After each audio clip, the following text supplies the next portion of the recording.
Hola, bienvenidos una vez más al Ágora de José Luis Jiménez. En esta ocasión vamos a dar un tema muy interesante, como es el secreto de Tomar, el último refugio de los caballeros templarios. Cuando el viernes 13 de octubre del año 1307, el rey francés Felipe IV el Hermoso decide asestar el golpe definitivo a la Orden del Temple, también conocida como los Caballeros Templarios, poco podía imaginarse que sus oscuras intenciones eran de sobras conocidas por los grandes maestres de la Orden, ya que no en vano los servicios secretos de los Caballeros Templarios hacía días que habían interceptado las órdenes dadas por el rey francés, en las que se indicaban expresamente este día 13 de octubre del año 1307 como la fecha en que debería actuarse conjuntamente en toda Francia, arrestando a los maestres y caballeros de la orden. A nadie se le escapaba que el rey francés no podía hacer frente a la inmensa deuda contraída con la orden de los caballeros templarios, sobre todo a raíz del rescate que tuvo que satisfacer su abuelo, el rey Luis IX, San Luis, a las huestes sarracenas, tras ser hecho prisionero en Egipto durante la Sexta Cruzada, a quien le solicitó financiar íntegramente el pago del rescate con cargo a las arcas de la Orden Templaria.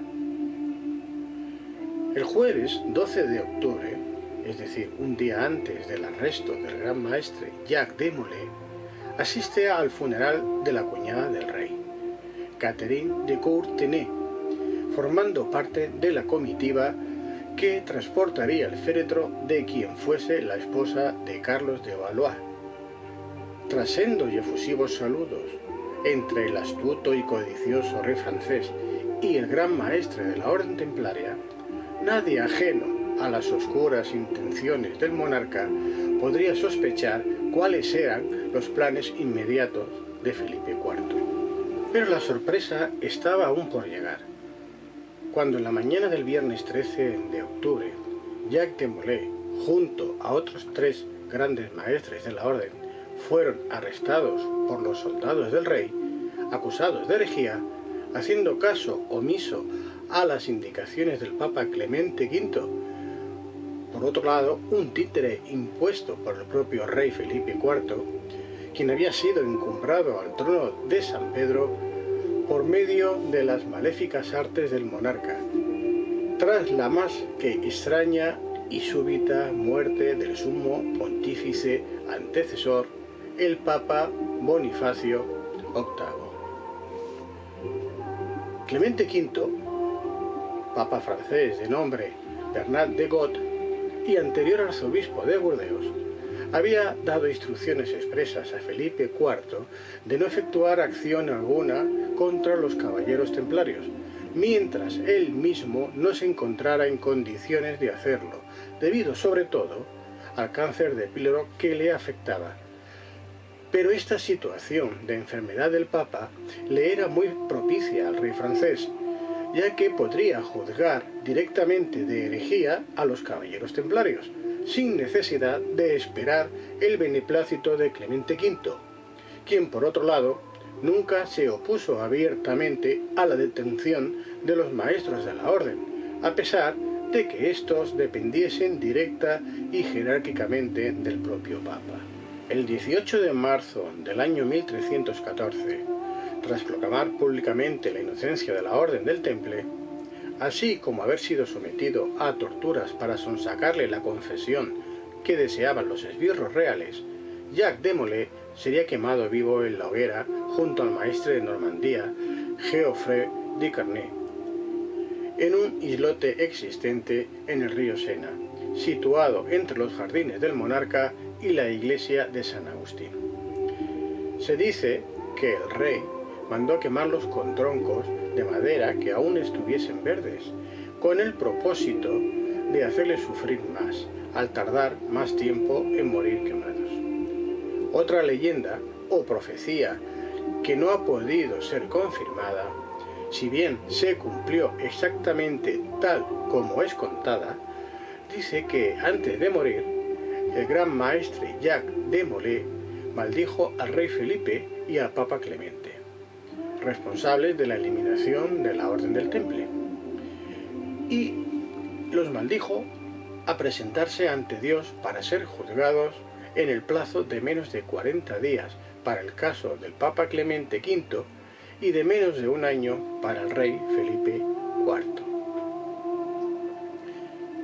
Fuese verdadera o no dicha maldición, lo cierto es que el Papa Clemente V moriría en la noche del 19 de abril del año 1314, es decir, 32 días después, a causa de unas terribles diarreas, posiblemente como consecuencia del cáncer de píloro que padecía. Por si esto no fuera poco, durante el velatorio del cadáver, y debido al fuerte olor nauseabundo que despedía, este fue abandonado por sus sirvientes, dejándolo solo y completamente desnudo durante toda la noche, sin poder evitar que una vela cayese sobre el catafalco, provocando la casi total calcinación del cadáver. Al rey Felipe IV el Hermoso, la maldición tampoco iba a pasarle de largo. Efectivamente, tal como había profetizado Jacques de Molay, el 29 de septiembre del año 1314, es decir, 195 días después, y como consecuencia de un fuerte golpe recibido en la cabeza, con la rama de un árbol que le hizo caer desde su caballo mientras cazaba en los bosques de Fontainebleau, moriría a causa de las graves heridas sufridas, las cuales le causarían gran dolor hasta el último momento de su óbito. El fuerte y nauseabundo olor que desprendían sus llagas impedían que fuera posible acercarse hasta su lecho de muerte sin sentir repugnancia. Bien, los caballeros templarios pasarían a formar parte de nuevas órdenes.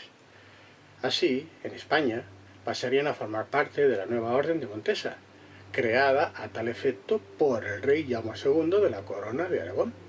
En Finlandia, por ejemplo, pasarían a llamarse Orden de San Andrés, y en Portugal vendrían a reconvertirse en la Orden de Cristo. Pero con la disolución de la Orden del Temple, llevada a cabo por el Papa Clemente V a través de un decreto apostólico mediante la bula Vox Clamantix del 22 de marzo del 1312, no se iba a acabar con la Orden de los Caballeros Templarios. Es precisamente en Portugal, y en concreto en el pueblecito de Tomar, donde los Caballeros Templarios iban a obtener el último de sus refugios. Pero antes de pasar a tratar este tema de Tomar, cabe destacar la existencia de un documento que ha permanecido oculto a los ojos del Vaticano durante casi 700 años. Y nos estamos refiriendo, por supuesto, al Pergamino de Chinon. El Pergamino de Chinon fue manuscrito por el mismísimo Clemente V durante el periodo que va desde el 17 al 20 de agosto del año 1308. En dicho pergamino se puede leer cómo el Papa Clemente V absuelve de todos los cargos al gran maestre de la Orden del Temple, Jacques de Molay, así como a otros miembros de la Orden, indicando que los líderes templarios deben ser reintegrados a la comunión, ya que fueron excomulgados, y a poder recibir los sacramentos. Quedaba claro, pues, que la disolución de la Orden del Temple obedecía únicamente a los intereses del monarca francés, obsesionado por apropiarse de todos los bienes de la Orden, así como cancelar la deuda pendiente con la misma, acogiéndose a una corrupta ley que le permitiría cancelar las deudas contraídas con todos aquellos que fuesen declarados herejes. En este caso, cancelando la inmensa deuda contraída con la Orden del Temple, obligando a actuar al Papa Clemente V como la marioneta que siempre demostró ser en sus manos. Como era de esperar, tras los correspondientes interrogatorios por parte de la Santa Inquisición, gran parte de los caballeros templarios mueren durante las torturas sufridas en los interrogatorios, y los que consiguen sobrevivir lo hacen gracias a delatarse mutuamente como integrantes de la orden e inculparse de los hechos que los inquisidores les imputan, so pena de morir en la tortura. A pesar de una inicial resistencia, el Papa Clemente V acaba por ceder al chantaje y los deseos de Felipe IV el Hermoso y emite la bula Pastoralis Praeminentiae, con la que ordena a todos los reyes y príncipes cristianos de Europa que procedan a la detención y arresto de los caballeros templarios, acusándolos de apostasía, ultraje a Cristo, ritos obscenos, sodomía, es decir, homosexualidad, e idolatría. Bien, tal como ya se mencionó anteriormente, los caballeros templarios que consiguen escapar de la Santa Inquisición y del acoso del rey francés lo hacen integrándose en otras órdenes de otros países como España, Finlandia o Portugal.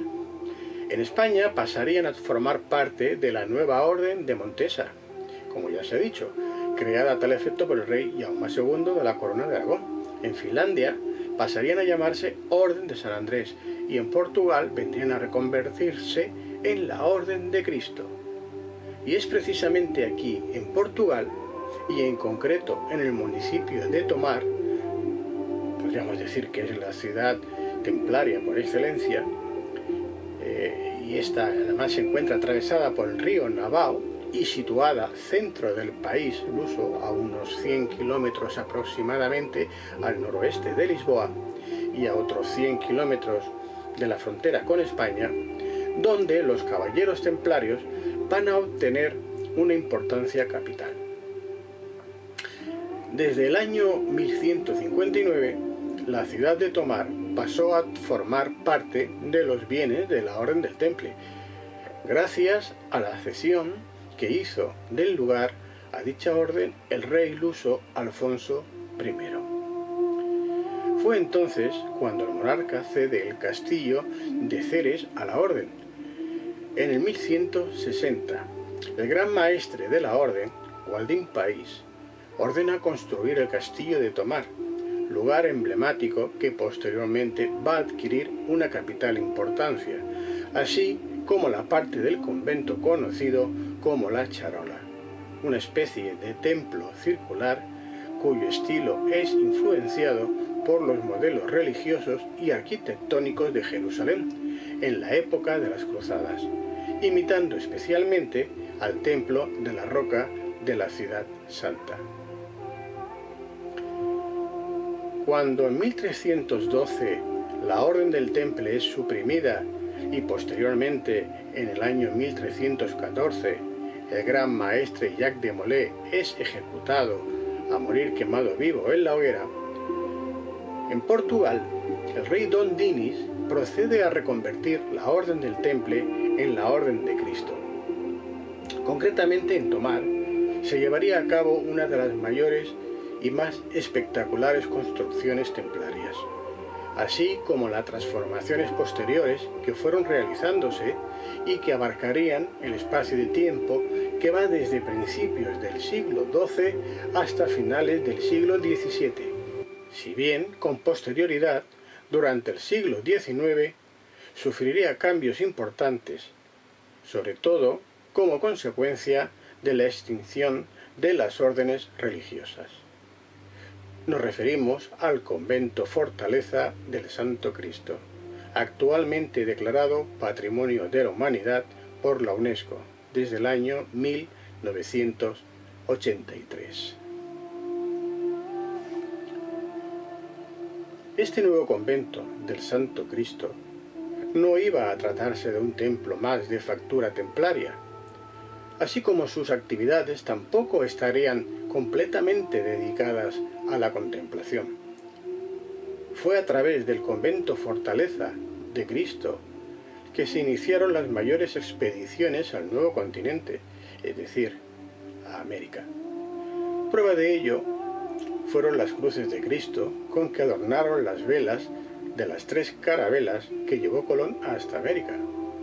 Y es que nada es casual. La visita al convento Fortaleza del Santo Cristo resultaba pues imprescindible para mis investigaciones. Y así decidí adentrarme en sus más recónditas dependencias y en sus recovecos pasadizos secretos.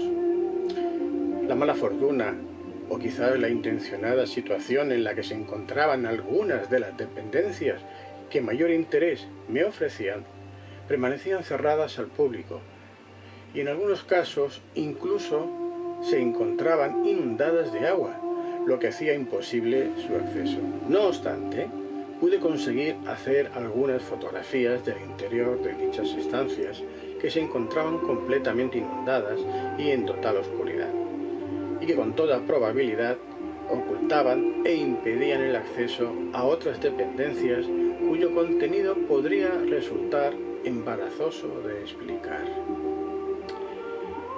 Durante los siglos que van del XIII al XVI, iba a construirse en Tomar, si no la más importante de las iglesias templarias del lugar, sí la que sería la matriz de todas las iglesias de la época del descubrimiento, siendo considerada como nullius diocesis, es decir, con jurisdicción propia e independiente, que no pertenecería a diócesis alguna. Esta iglesia no sería otra que la Igreja de Santa María do Olival, Santa María del Olivar, donde las evidencias encontradas iban a proporcionar una información muy valiosa sobre las creencias y doctrinas de los caballeros templarios. Es así como al penetrar en dicha iglesia, lo primero que me asaltó mi curiosidad fue el observar cómo la entrada a la misma se encontraba por debajo del nivel del suelo. En concreto, había que descender 8 escalones, algo totalmente inusual para un templo cristiano. Pero el número 8 no iba a encontrarse únicamente en los escalones de acceso a la iglesia, sino que aparecería en las 8 columnas octogonales que contiene la nave central del templo. Por si esto fuera poco, el número 8 aparecería en varias losas o lápidas existentes en el suelo de la iglesia, pero en esta ocasión en sentido transversal, es decir, conformando el símbolo del infinito. Como es lógico adivinar, el número 8 tenía mucho que ver en las creencias o doctrinas de los caballeros templarios. Pero esto no terminaba aquí.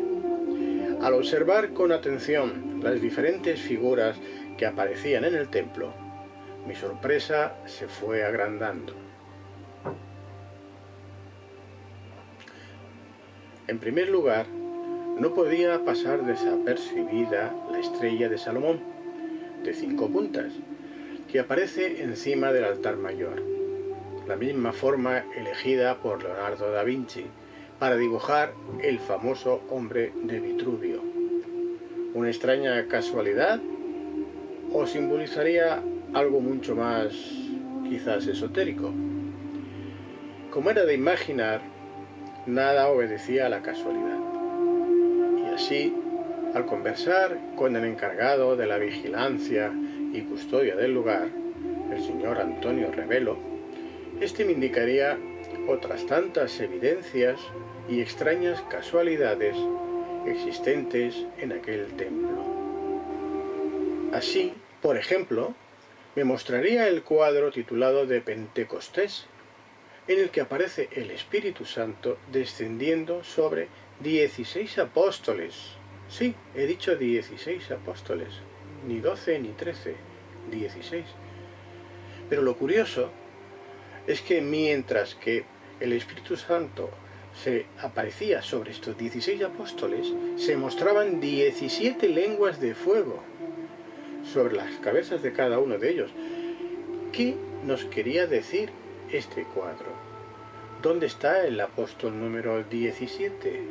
¿Acaso aún no había nacido y se encuentra en el vientre de su madre?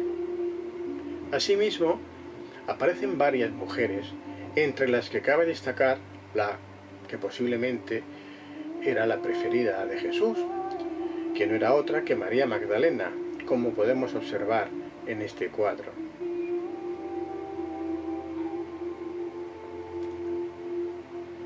Pero si esto ya de por sí parecía demasiado extraño, ahora resulta que los pies del apóstol representado en primer término y que posiblemente sea representado como San Pedro, solamente posee 4 dedos en el pie, mientras que en la mano aparece tener 6 dedos. ¿Qué está queriendo decir el autor del retablo? Bien, aunque todo esto ya de por sí suponga un extraño enigma, el misterio no ha hecho más que empezar. En una de las capillas adyacentes podemos encontrar a una extraña figura. Se trata de Santa Ana, la madre de María, madre de Jesús, quien lleva en brazos a la Virgen María y ésta, a su vez, al niño Jesús. Otra extraña incongruencia, puesto que sabemos que Ana, la madre de la Virgen María, nunca llevó en brazos a la Virgen María de niña y a su vez al niño Jesús. Pues bien, sigamos con estos misterios. En otra capilla anexa encontramos una loseta o mosaico que a simple vista no parece ser más que un simple dibujo de adorno. Pero al contemplar dicho mosaico a cierta distancia, aparece perfectamente dibujada la cruz templaria. Fijaos en esta foto adjunta y veremos el efecto que produce al verla de cerca y al alejarnos de ella.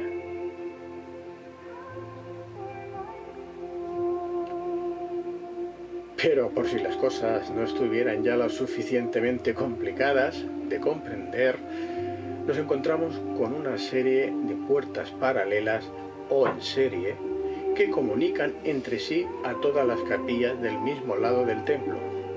Pues bien, cuando el observador se coloca en un extremo de dichas puertas de acceso, lo que ve al final de las mismas es el reflejo de su propia imagen, como si se tratase de una especie de puerta dimensional.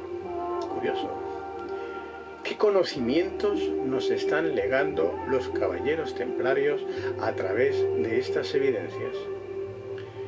Y ya para terminar, como no podía ser de otra manera, en la capilla donde se halla la tumba del gran maestre Gualdín País, nos encontramos con una esfinge de María Magdalena, sí, en actitud de custodiar o velar por el descanso del gran maestre. ¿Otra casualidad? No, evidentemente no es casualidad.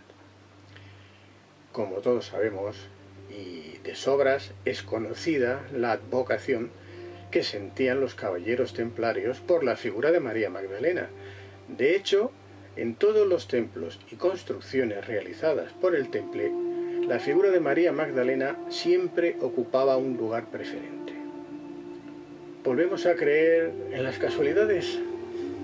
Pero por si acaso se llegase a pensar que con lo anteriormente dicho se terminan los hechos enigmáticos existentes en la iglesia de Santa María de Olivais, habrá que recordar que en un tiempo pasado fue lugar de paso en el Camino de Santiago, que va desde Portugal a Santiago de Compostela, tal como atestiguan la concha o vieira de peregrino que aún se puede observar en el friso de la puerta del campanario.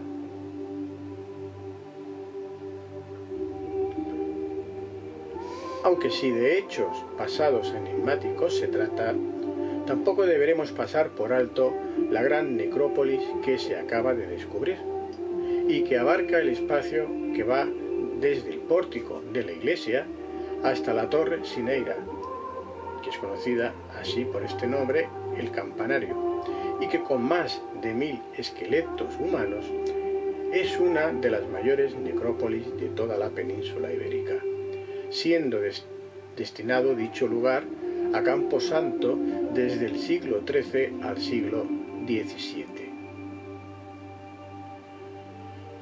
Bien, después de visitar la iglesia de Santa María de Olivais y comprobar in situ todos los comentarios e informaciones que habían llamado mi atención, así como la inexcusable visita realizada al castillo del Santo Cristo, tenía claro que aquel viaje, hecho expresamente desde Barcelona hasta Tomar, bien había valido la pena.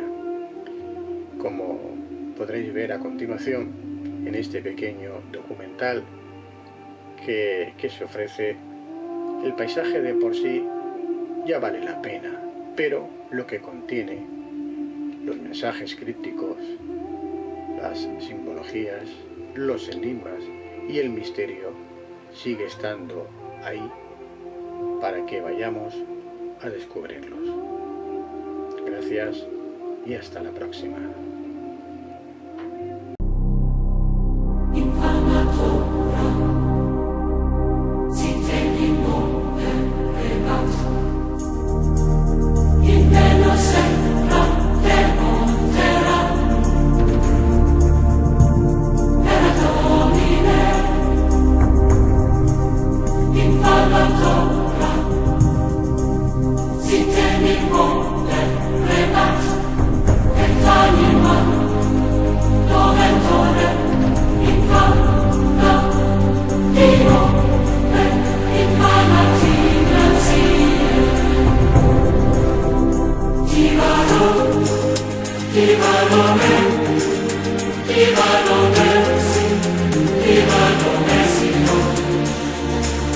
Viva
dorime, interrimo ad appare dorime, ameno, ameno, lanciremo, dorime, amen.